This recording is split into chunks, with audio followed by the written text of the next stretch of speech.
Youth Congress മുൻ അധ്യക്ഷൻ കൂടിയായിട്ടുള്ള രാഹുൽ മാങ്കൂട്ടത്തിനെതിരെ കൂടുതൽ വെളിപ്പെടുത്തലുകൾ പുറത്തു വരികയാണ്. ഈ ഘട്ടത്തിൽ നമുക്കൊപ്പം കോൺഗ്രസ് നേതാവ് കെ മുരളീധരൻ നമുക്കൊപ്പം ചേരുകയാണ്. സർ, രാഹുൽ മാങ്കൂട്ടത്തിൽ കഴിഞ്ഞ ദിവസം അദ്ദേഹത്തിന്റെ രാജി സ്വമേധയാ വച്ചിരിക്കുകയാണ്. അപ്പോൾ ഈ ഘട്ടത്തിൽ ഇന്നും ഒരു പെൺകുട്ടി ഗർഭചിത്രം അടക്കം നിർബന്ധിച്ചു എന്ന് പറഞ്ഞ് പരാതിപ്പെട്ടിട്ടില്ല, വെളിപ്പെടുത്തൽ നടത്തിയിരിക്കുകയാണ്. അവരുടെ ശബ്ദരേഖ അടക്കം ഇപ്പോൾ മാധ്യമങ്ങൾക്ക് മുൻപിൽ എത്തിയിരിക്കുകയാണ്. എങ്ങനെയാണ് ഈ വിഷയങ്ങൾ ഇപ്പോൾ പൊതുവിൽ നോക്കിക്കാണുന്നത്? അല്ല, ഊഹാപോഹങ്ങളുടെ അടിസ്ഥാനത്തിൽ പ്രതികരിക്കേണ്ട ആവശ്യമില്ല. ചില ആക്ഷേപങ്ങളുടെ അടിസ്ഥാനത്തിൽ ധാർമ്മിക മൂല്യം ഉയർത്തിപ്പിടിച്ചുകൊണ്ട് രാജിവെക്കാൻ രാഹുൽ മാങ്കൂട്ടത്തിനോട് പാർട്ടി ആവശ്യപ്പെട്ടു. അദ്ദേഹം രാജിവെച്ചു കഴിഞ്ഞു. ബാക്കിയുള്ള കാര്യങ്ങൾ ഇപ്പോൾ അദ്ദേഹത്തിനെതിരായിട്ട് റിട്ടേൺ കംപ്ലൈൻ്റ് ഒന്നുമില്ല. റിട്ടേൺ കംപ്ലൈൻ്റ് ഉള്ള മുകേഷ് ഇപ്പോഴും MLA ഇരിക്കുന്നുണ്ടല്ലോ. അപ്പോൾ ഇവിടെ ഇപ്പോൾ ചാടിക്കയറി അഭിപ്രായം പറയുന്നവരൊക്കെ അവരുടെ പാർട്ടിക്കാരുടെ കാര്യം ആദ്യം നോക്കട്ടെ. ഏതായാലും പരാതി ഒന്ന് കൂടുതൽ അന്വേഷണം വന്നാൽ അന്നത്തെ സാഹചര്യം അനുസരിച്ച് പാർട്ടി തീരുമാനമെടുക്കും.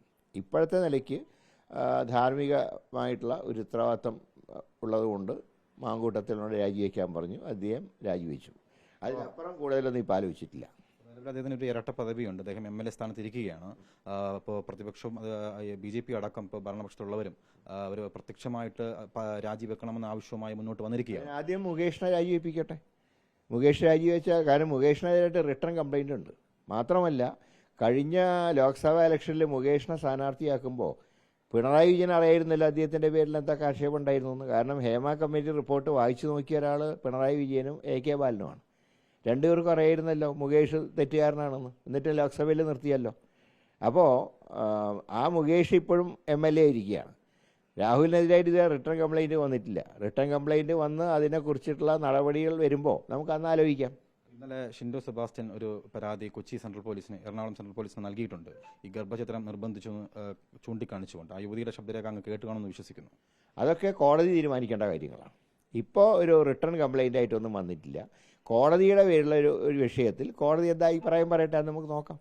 ഒട്ടനവധി പരാതികൾ വരുമ്പോൾ അങ്ങ് ഇപ്പോൾ ദീർഘകാലം ജനങ്ങൾക്കൊപ്പം കഴിയുന്ന ഒരു നേതാവാണ്.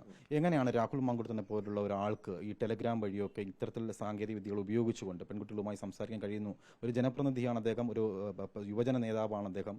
എങ്ങനെയാണ് ഇതിന് കഴിയുന്നത് അങ്ങ് കരുതുന്നുണ്ടോ? അതായത് ഒരു പൊതുപ്രവർത്തകൻ മോശമായിട്ട് ഫോണിൽ സംസാരിച്ചാൽ അത് കേൾക്കുന്നവർക്ക് ഓൺ ദ സ്പോട്ടിൽ അത് ബ്ലോക്ക് ചെയ്യാൻ കഴിയും. ഇപ്പോൾ ഞങ്ങൾക്കൊക്കെ ഒരുപാട് ഫോൺ കോളൊക്കെ വരാറുണ്ട്. ചിലപ്പോൾ ഭീഷണിപ്പെടുത്തിയുള്ള സന്ദേശമൊക്കെ വരാറുണ്ട്. ഞങ്ങൾ ഓൺ ദ സ്പോട്ട് അങ്ങ് ബ്ലോക്ക് ചെയ്യും. ബ്ലോക്ക് ചെയ്താൽ പിന്നെ ചാറ്റ് ചെയ്യേണ്ട ആവശ്യമില്ലല്ലോ. ചാറ്റ് ചെയ്യുമ്പോഴാണല്ലോ മോശപ്പെട്ട വാർത്തകൾ വരുന്നത്, കമൻറ്റുകൾ വരുന്നത്. ഇപ്പോൾ റിനി ആൻഡ് ജോർജ് 3 വർഷം നേരിട്ടുന്നുള്ള ആദ്യഘട്ടത്തിൽ തന്നെ ബ്ലോക്ക് ചെയ്ത് പോകണമായിരുന്നു. സ്ത്രീകൾ തന്നെ ശ്രദ്ധിക്കണമായിരുന്നു. ഇത് സ്ത്രീയും പുരുഷനാണെങ്കിൽ നമുക്ക് ഇഷ്ടമില്ലാത്ത സംസാരങ്ങൾ ഏത് ഭാഗത്ത് നിന്ന് വന്നാലും ഓൺ ദ സ്പോട്ട് അങ്ങ് ബ്ലോക്ക് ചെയ്യണം. ഞാനൊക്കെ അതാണ് ചെയ്യണം. പൊതുവെ രാഹുൽ മാങ്കൂട്ടത്തിനെ പോലെ ഒരു യുവജന നേതാവിനെ വിചാരിച്ച് ആരും ഇങ്ങനെ പ്രതീക്ഷിക്കുന്നില്ല. പ്രത്യേകിച്ചും ഒരു നേതാവ് ഇങ്ങനെ സംസാരിക്കുമ്പോൾ ഇപ്പോൾ ഇന്ന് വന്ന വെളിപ്പെടുത്തൽ, ആ കുട്ടിയെ ഹോട്ടലിൽ എത്തിച്ചു, അവിടെ ഫെനിനൈനന്റെ സാന്നിധ്യം ഉണ്ടായിരുന്നു എന്ന് പറയുന്നു. ആ കുട്ടിയെ ലൈംഗിക ബന്ധത്തിന് ശേഷം ഗുളിക കഴിക്കാൻ നിർബന്ധിച്ചു എന്ന് പറയുന്നു. ഇപ്പോൾ ഇങ്ങനെ ഒരു കാര്യം വെളിപ്പെടുത്തുമ്പോൾ എങ്ങനെയാണ് നോക്കുക? ഞാൻ പറയാം, സാമ്പത്തിക ആരോപണങ്ങൾ പോലെയല്ല ലൈംഗികമായിട്ടുള്ള ആരോപണങ്ങൾ. കാരണം ഒരാളുടെ ഭാവി ഇല്ലാതാക്കുന്ന ആരോപണങ്ങളാണ്. പക്ഷേ ആരോപണങ്ങൾ വസ്തുനിഷ്ഠമാണെങ്കിൽ അത് സംബന്ധിച്ച് അന്വേഷണം നടക്കണം. അന്വേഷണം നടത്തി കുറ്റമാണെന്ന് കണ്ടുപിടിച്ചാൽ കർശനമായിട്ട് നടപടി പാർട്ടിയുടെ ഭാഗത്തുണ്ടാവും. ഒരു ദാക്ഷിണ്യ കാര്യത്തിൽ ഉണ്ടാവില്ല. പക്ഷേ ഇന്നത്തെ ഒരു സാഹചര്യത്തിൽ ചെയ്യാവുന്ന കാര്യം പാർട്ടി ചെയ്തിട്ടുണ്ട്. ബാക്കി കാര്യങ്ങൾ അന്വേഷണത്തിന് തുടർന്നുള്ള നടപടികളും വരട്ടെ. പലരും പറയുന്നത്, ഇപ്പോൾ ഏറ്റവും ഒടുവിൽ വന്ന കുട്ടി സഹിതം പറയുന്നത് ഭയമാണ് എന്നുള്ളതാണ്. ഭയപ്പെടേണ്ട ഒരു സാഹചര്യം ഉണ്ടെന്ന് കരുതുന്നുണ്ടോ? ഭയപ്പെടേണ്ട ഒരു സാഹചര്യമില്ല. അങ്ങനെ ആരെങ്കിലും റിട്ടേണായിട്ട് പരാതിപ്പെടുകയോ അല്ലെങ്കിൽ ആശയം ഉന്നയിക്കുകയോ ചെയ്താൽ അവർക്കെതിരായിട്ട് എന്ത് ഭീഷണി വന്നാലും പാർട്ടി ഇക്കാര്യത്തിൽ ശക്തമായിട്ട് അങ്ങനെ പരാതി പറയുന്നവരോടൊപ്പം പാർട്ടി ഉണ്ടാവും. പാർട്ടി ഞങ്ങളുടെ മെമ്പറാണെന്ന് വിചാരിച്ചിട്ട് ആരെയും ഞങ്ങൾ സംരക്ഷിക്കില്ല. അതുകൊണ്ട് ഇവിടെ ഭയത്തിൻ്റെ ആവശ്യമില്ല. റിട്ടേൺ കംപ്ലൈൻറ്റ് കൊടുക്കാം, കോടതിയിൽ നടപടികൾ സ്വീകരിക്കാം. ഇവിടെ തന്നെ മന്ത്രിമാർ തന്നെ പറഞ്ഞല്ലോ, ഞങ്ങൾ ഗവൺമെൻറ് അവർക്ക് പ്രൊട്ടക്ഷൻ കൊടുക്കാമെന്ന്. പിന്നെ എന്തിനാ ഭയപ്പെടേണ്ട കാര്യം എന്താ?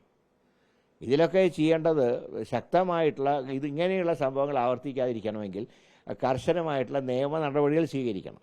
അത് സ്വീകരിക്കാതെ ഭയപ്പെടുകയാണ് എന്ന് പറയുകയും എന്നാൽ കാര്യങ്ങൾ പുറത്തു പറയുകയും ചെയ്യുമ്പോൾ അതിൽ ഒരു വിരോധാഭാസമുണ്ട്. അപ്പോൾ ശക്തമായിട്ട് അങ്ങനെ ആരെങ്കിലും സ്വന്തം അഭിമാനത്തിനെ ആരെങ്കിലും ചോദ്യം ചെയ്താൽ കർശനമായിട്ട് നീങ്ങണം ആരാണെങ്കിലും. അതിൽ ഗവൺമെൻറ് പറഞ്ഞല്ലോ, ഗവൺമെൻറ് പ്രൊട്ടക്ഷൻ കൊടുക്കുന്നത്. പിന്നെ ഇതിനെ ഭയപ്പെടേണ്ട ആവശ്യം എന്താ? ഇപ്പോൾ റിനി ആൻഡ് ജോർജ് ആയാലും ഇന്നലെ വൈകുന്നേരം വെളിപ്പെടുത്തിയ ട്രാൻസ്ഫോമർ ആയിട്ടുള്ള അവന്തിക ആയാലും ഇവരൊക്കെയും ഇപ്പോൾ സൈബർ ഇടങ്ങളിൽ കോൺഗ്രസിന്റെ ആക്രമണം നേരിട്ടുകൊണ്ടിരിക്കുകയാണ്. ഇപ്പോൾ അങ്ങ് സൂചിപ്പിച്ചതുപോലെ പരാതി നേരിട്ട് തന്നെ പോലീസിന് പരാതി നൽകാമായിരുന്നു. അതിന് മുൻപാണ് അവർ ഈ മാധ്യമങ്ങളെ കണ്ടു എന്ന് പറയുന്നു. റിനി ആൻഡ് ജോർജ് ആണെങ്കിൽ നേരത്തെ തന്നെ പ്രതിപക്ഷ നേതാവിന് പരാതി നൽകിയിട്ടും അതിന് പരിഹാരം ഉണ്ടാകാതെ വന്നപ്പോഴാണ് അവർ മാധ്യമങ്ങളെ കണ്ടൊരു സാഹചര്യം കൂടിയുണ്ട്. അതല്ല, റിട്ടേൺ കംപ്ലൈൻറ്റ് കൊടുക്കാലോ. ഞാൻ പറയുന്നത് ഒന്നുകിൽ സംസാരം ബ്ലോക്ക് ചെയ്യാം, അല്ലെങ്കിൽ റിട്ടേൺ കംപ്ലൈൻറ്റ് കൊടുക്കാം. പാർട്ടിയുടെ ഭാഗത്ത് നിന്ന് അങ്ങനെ നടപടി സ്വീകരിച്ചില്ല എന്നവർക്ക് തോന്നിയിരുന്നെങ്കിൽ അവർക്ക് കംപ്ലൈൻറ്റ് കൊടുക്കുന്നതിന് എന്തായിരുന്നു തടസ്സം? മാധ്യമങ്ങൾ പറയുന്ന പോലെ തന്നെ റിട്ടേൺ കംപ്ലൈൻറ്റ് കൊടുത്തതിന് ശേഷം മാധ്യമങ്ങളിൽ പറയാം. അങ്ങ് സൂചിപ്പിച്ചത് ബ്ലോക്ക് ചെയ്യണമെന്ന് പറയുന്നു. ഇതിലൊരു പ്രശ്നം, പല പെൺകുട്ടികളും അവരെ വിശ്വസിപ്പിക്കുകയാണ്. വിവാഹ വാഗ്ദാനം നൽകി വിശ്വസിപ്പിച്ചതിന് ശേഷമാണ് ലൈംഗിക ബന്ധത്തിൽ ഏർപ്പെടുന്നത്. അപ്പോൾ അങ്ങനെ വരുമ്പോൾ പലരും അബദ്ധത്തിൽ പെട്ടുപോയതാണ്, രാഹുൽ മാങ്കൂട്ടത്തിന്റെ കെണിയിൽ പെട്ടുപോയെന്നുള്ളതാണ് ഏറ്റവും ഒടുവിലത്തെ സംസാരം കേൾക്കുമ്പോൾ നമുക്ക് ബോധ്യമാകുന്ന ഒരു കാര്യം.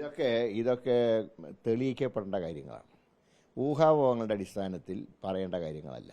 ഏതായാലും നടപടികൾ സ്വീകരിക്കട്ടെ. ആർക്കും നിയമപരമായിട്ടുള്ള നടപടി സ്വീകരിക്കാലോ, ആർക്കും തടയാൻ കഴിയില്ലല്ലോ.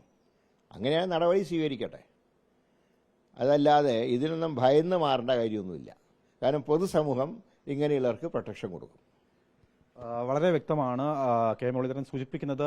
ആരാണ് രാഹുൽ മാങ്കൂട്ടത്തിന് ഭാഗത്തു നിന്നും ഇങ്ങനെയുള്ള ആരോപണങ്ങൾ അല്ലെങ്കിൽ ഇങ്ങനെയുള്ള പ്രശ്നങ്ങൾ നേരിട്ടിട്ടുണ്ടെങ്കിൽ അവർ വ്യക്തമായിട്ടും ആദ്യഘട്ടത്തിൽ ആ പരാതി നൽകണമെന്നുള്ളത് തന്നെയാണ് ഇപ്പോൾ കോൺഗ്രസ് നേതാവ് കൂടിയായിട്ടുള്ള അദ്ദേഹം വ്യക്തമാക്കുന്നത്. വീഡിയോ ജേർണലിസ്റ്റ് റീജുനൊപ്പം reporter Arun Solomon, in reporter, Thiruvananthapuram.